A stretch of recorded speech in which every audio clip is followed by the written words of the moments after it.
Silakan. Selamat sore. Selamat pejuang-pejuang Indonesia. Bahwa kemarin saya melakukan tindakan. Maaf, masih ada azan. Bukan azan, bukan. Itu tandingan. Bukan azan.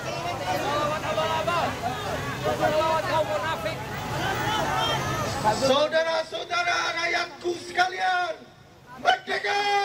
Merdeka! Merdeka! Kemarin ada keputusan dari Komite HAM PBB melakukan tindakan kepada Presiden Joko Widodo. Dia melakukan pelanggaran HAM, masalah kecurangan pemilu dan masalah bansos dan korupsi APBN. Saudara-saudara, keputusan HAM telah melakukan tindakan hukum terhadap Jokowi karena telah melakukan tindakan pelanggaran hukum hak asasi manusia. HAM internasional telah mengatakan, PBB telah menyatakan yang di markas di Jenewa, Swiss, bahwa Jokowi melanggar HAM. Allahu Akbar. Sebentar lagi Jokowi akan ditindak oleh polisi PBB. Sebentar lagi KPU juga ditindak oleh polisi PBB karena pelanggaran HAM. Komisi Penegakan Hak Asasi Manusia PBB telah menyatakan bahwa pemilu 2024 ini penuh kecurangan, berpihak kepada Jokowi anaknya Gibran. Maka putusan KPU harus dibatalkan. Kita harus pemilu ulang.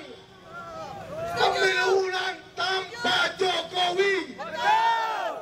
Jokowi harus diadili, ditangkap oleh polisi PBB karena melanggar HAM. Kalau polisi Indonesia melindungi Jokowi, TNI melindungi Jokowi, akan ditindak oleh polisi PBB.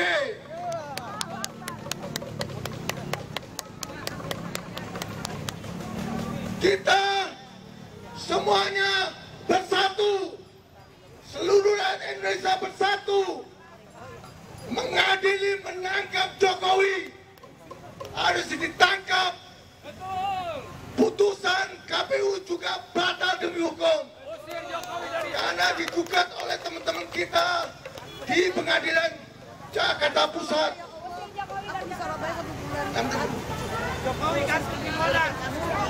Putusan itu digugat KPU yang cacat hukum akan ditindak oleh polisi PBB.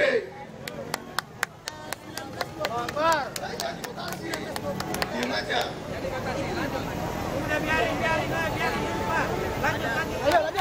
Saya belum selesai.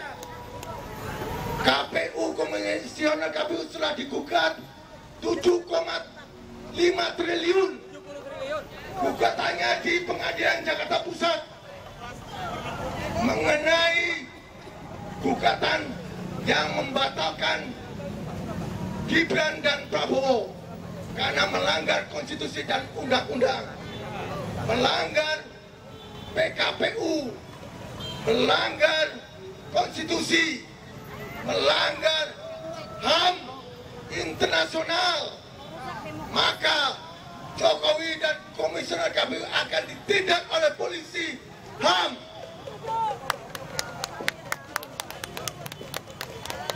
Saya katakan polisi Listio Kapolri, jangan macam-macam. Semua di sini dibantu oleh Komite HAM Internasional yang bermarkas di Jenewa, Swiss.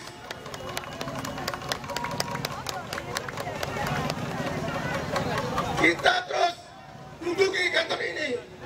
Jangan sampai KPU yang cacat hukum itu memberikan putusan siapa pemenangnya. Putusan itu putusan KPU harus dibatalkan karena demi hukum, karena demi konstitusi. Hidup rakyat! Hidup rakyat! Hidup revolusi! Merdeka! Merdeka! Allahu Akbar! Allahu Akbar! Allahu Akbar! Ya, Baik, lanjut. Ya, Bapak Ibu sekalian. subhanallah. Setruk benar-benar memperjuangkan dan membeberkan keburukan yang ada di Indonesia ini, khususnya KPU dan Jokowi. Allahu Akbar. Ya, lanjut Pak, silakan. Allahu Akbar walillahil hamd. Bapak Ibu sekalian, kita ini narasumber, kita berikan waktu hanya 5 menit. Jangan, Biar 3 yang menit, lain- 3 menit aja Bang. 3 menit ya. 3 menit ya. 3 menit. 3 menit, 3 menit. Biar yang lain bisa 3 menit. menyampaikan Supaya bisa, ya. orasinya. Mumpung sudah banyak, dikasih 3 menit ya buat orator ya. Dari Banten, ya.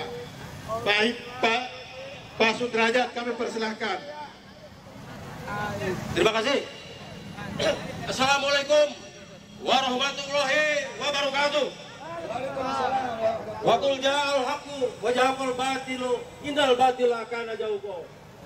Bahwa kebenaran telah datang, kebenaran, kebatilan pasti lenyap.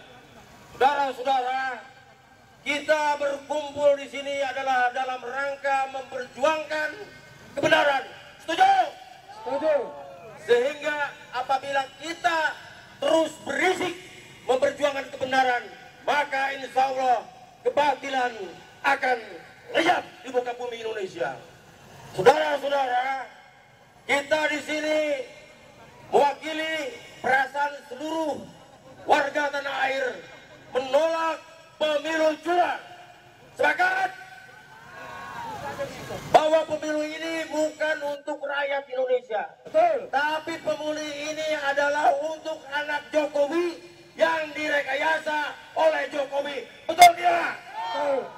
Oleh karena itu, bahwa demokrasi tidak akan tegak apabila tidak ada law enforcement atau penegakan hukum, di mana semua warga adalah sama di mata hukum. Kita sudah tahu bahwa rusaknya pemilu ini adalah bersumber, bermuara pada biang kerok adalah Jokowi. Sepakat? Sepakat. Oleh karena itu, apabila memang ini negara hukum, tegakkan hukum, maka yang melakukan makar, tangkap. Tangkap Jokowi. Tangkap Jokowi. Saya meminta kepada DPR untuk mendesak juga Polri untuk segera menangkap makar terbesar di Indonesia ini adalah Jokowi. Setuju?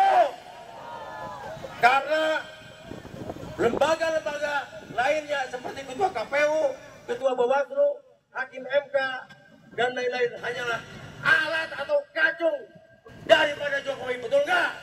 Tapi mereka juga karena telah bersekongkol, maka wajib untuk ditangkap dan diadili juga. Sepakat? Jadi saudara-saudara, apakah kita sebuah bangsa yang besar akan membunuh kebenaran dan kita akhirnya hidup dalam aib 5 atau 10 tahun yang akan datang? Adalah sebuah kebodohan, sebuah kemunduran demokrasi Indonesia, dan sebuah kemunafikan. Saudara-saudara, bahwa pilpres hasil curang hanya akan menghasilkan rejim yang korup, rejim yang bajingan, dan rejim yang tidak berpihak pada rakyat. Demikian, lain topik walidaya. Assalamualaikum warahmatullahi wabarakatuh. Ada Jokowi. Tangkap hadir di hadapan kita dan di tengah-tengah kita para orang tua kita, para purnawirawan jenderal dari TNI maupun Polri.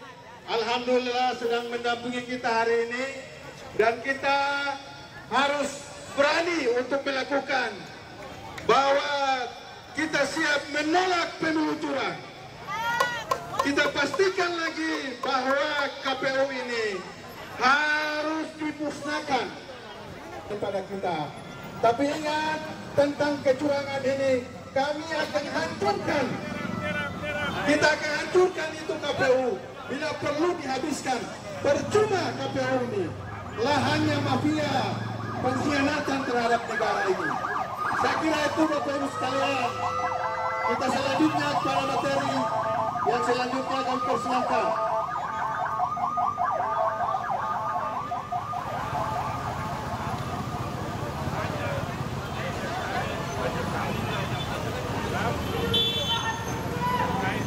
Assalamualaikum warahmatullahi wabarakatuh. Ya, saya Sutawidya dari komunitas Cinta Pemilu Jurdil. Ya, kami sudah mengikuti persidangan di Komisi Informasi Pusat. Hari ini mestinya KPU menghadirkan bukti perjanjian dia dengan oknum ITB maupun Alibaba. Ternyata dia tidak berani, tapi kosong. Walaupun kosong, kami menghadirkan ahli untuk kesaksian, untuk memberikan keterangan bahwa ternyata KPU ini banyak melakukan history. Anda bisa bayangkan, sejak awal, kenapa 58%? Siapa yang ingat?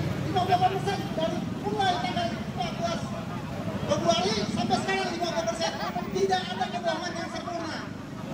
58%. Artinya apa? Memang sudah settingnya. Seperti katanya orang yang